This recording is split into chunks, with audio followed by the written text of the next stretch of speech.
All right, members of the culture. I am Ron, and you are here. Welcome in, everybody. Welcome to another episode of Take 5.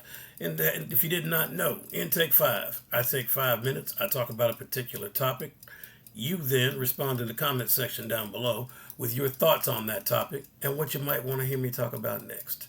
Sound pretty simple? Does to me. So, ladies and gentlemen, with that, there's 24 hours in a day. I'm just asking for 5 minutes. Let's go.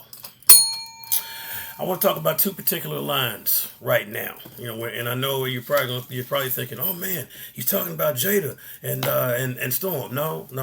That's for another day, another video. I've already done that, but I'm sure I'll do it again. But that's not what this is. No. What I want to talk about is the Gamerverse line. That's right, the Marvel Gamerverse line, and I want to talk about the Maximum series, both from Hasbro. Folks, right now, if I had to rate it, I said a long time ago that shortly after my man Venom, you saw him back there. I don't know if you see him. Shortly after he arrived, one of the better figures, a contender for Figure of the Year in 2025, still on that list, right? But when he arrived, he changed the game big time.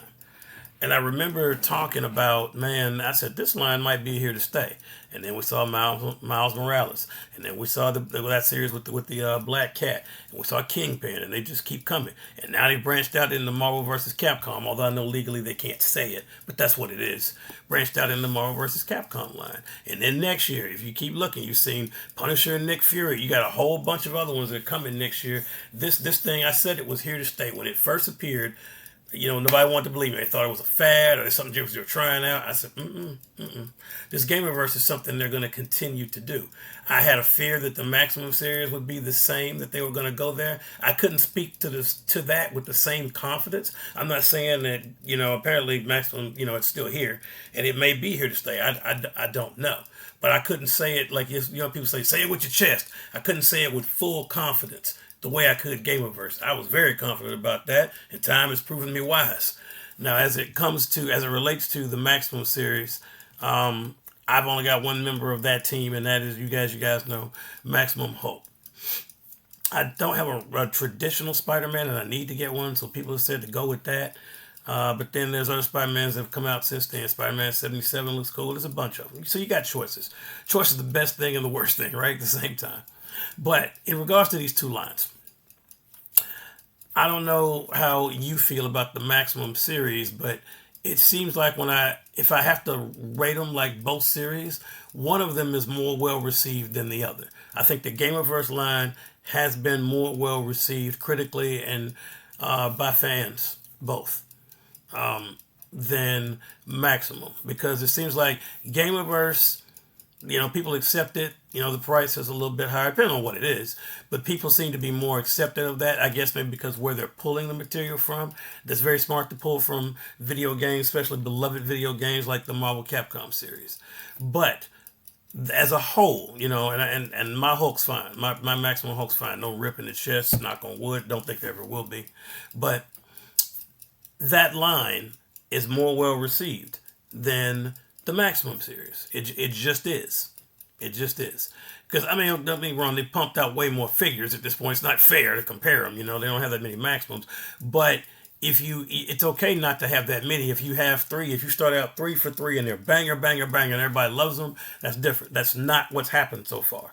Hulk has been a mixed bag, to be honest with you.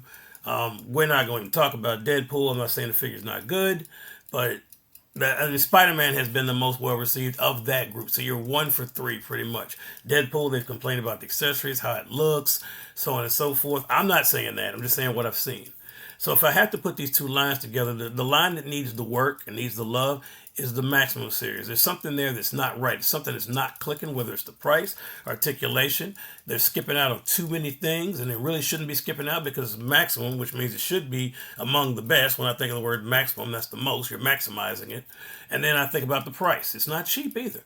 So if you're going to have these figures that are pretty much premium and they're Maximum, they shouldn't have any flaws, right? So at the end of the day, What do you think about these two lines? Do you have the Gamerverse? Do you have Maximum? Which ones do you have? Do you like them? Do you not like them? Let me know in the comment section down below, because this is a spicy topic, I can tell already. And until we meet again, ladies and gentlemen, please continue to stay tuned. Please continue to stay collecting. And above all, please continue to stay great. I will see you the next time we take 5.